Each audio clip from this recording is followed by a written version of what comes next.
अहम खबर, supreme court का 3 रुकनी बेंच कमरा अदालत में पहुंच गया। समाअत दोबारा शुरू। सुप्रीम कोर्ट का 3 रुकनी बेंच एक बार फिर वक्फे के बाद कमरा अदालत में पहुंच गया। समाअत दोबारा शुरू हो गई। इससे पहले दोनों फरीकैन की जानिब से उनके वकला दलाइल देते रहे। जजेस साहिबान की जानिब से रिमार्क्स भी सामने आते रहे। Deputy speaker Punjab assembly ruling case supreme court ने फुल कोर्ट से मुतालिक फैसला महफूज कर लिया, जो कि अब से कुछ ही देर के बाद सुनाया जाएगा। यही बेंच इस केस का फैसला सुनेगा या कि फिर इस केस के लिए फुल कोर्ट तश्कील दिया जाएगा। फैसला अब से कुछ ही देर के बाद सुनाया जाएगा।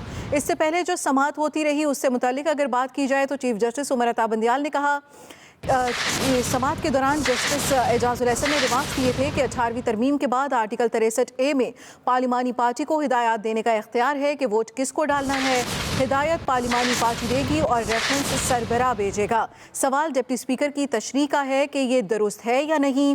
Deputy speaker Punjab assembly ruling case, जो कि सुबह से ही सुप्रीम कोर्ट में इसकी समाअत जारी है और अब सुप्रीम कोर्ट फुल कोर्ट से मुतालिक फैसला जो सुप्रीम कोर्ट की जानिब से महफूज किया गया था वो फैसला चंद ही लम्हों के बाद सुना दिया जाएगा।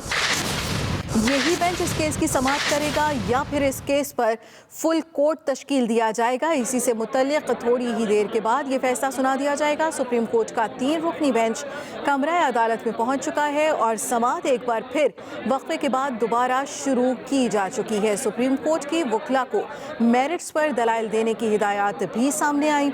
इससे पहले जजेस साहिबान की जानिब से रिमार्क्स भी दिए जाते रहे। दौरान समाअत जस्टिस एजाजुल एहसन ने रिमार्क्स दिए।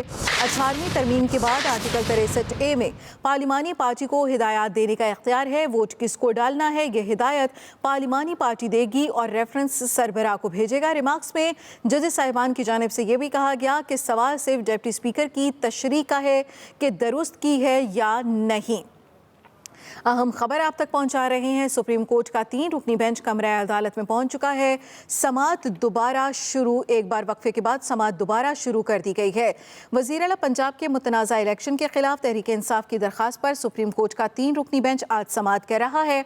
हुक्मरान इत्तेहाद की जानिब से सुप्रीम कोर्ट के फुल कोर्ट के मुतालबे को बाकायदा दरख्वास्त की शक्ल में अदालत के सामने पेश किए जाने का इम्कान है। पंजाब की 37 रुकनी काबीना हल्फ भी उठा चुकी है। मुस्लिम लीग नून के रहनुमा हमजा शहबाज शरीफ ने वज़ीर आला पंजाब का हल्फ भी उठा लिया था, लेकिन इस हल्फ को भी फैसले से मशरूत कर दिया गया है। अहम खबर आप तक पहुंचा रहे हैं। सुप्रीम कोर्ट का 3 रुकनी बेंच कमरा अदालत में पहुंच चुका है और समाअत एक बार फिर शुरू हो चुकी है। सुप्रीम कोर्ट के जजेस साहिबान की जानिब से वकला को यह हिदायत की गई है कि वकला जो दलाइल दे रहे हैं वो मेरिट्स पर दलाइल दें। सुप्रीम कोर्ट फुल कोर्ट तश्कील के लिए चीज़ों की मज़ीद वजाहत चाहते हैं। चीफ जस्टिस की जानिब से ये रिमार्क्स सामने आ रहे हैं। अहम खबर जिससे आपको आगाह कर रहे हैं, सुप्रीम कोर्ट का 3 रुकनी बेंच कमरा अदालत में पहुंच चुका है। समाअत दोबारा शुरू हो चुकी है।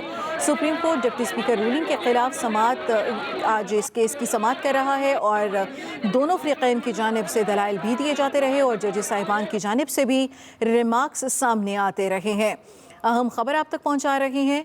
सुप्रीम कोर्ट का 3 रुकनी बेंच कमरा अदालत में पहुंच चुका है और ये समाअत एक बार फिर शुरू हो गई है। Deputy speaker Punjab assembly ruling case supreme court ने फुल कोर्ट से मुतालिक फैसला महफूज कर लिया था। यही फैसला अब से कुछ ही देर के बाद सुना दिया जाएगा और फैसला महफूज किया गया था कि यही bench deputy speaker Punjab assembly ruling case सुनेगा या कि फिर इस केस पर फुल कोर्ट तश्कील दिया जाएगा। फुल कोर्ट के लिए मज़ीद चीज़ों की वजाहत चाहते हैं। चीफ जस्टिस की जानिब से ये रिमार्क्स दिए गए हैं।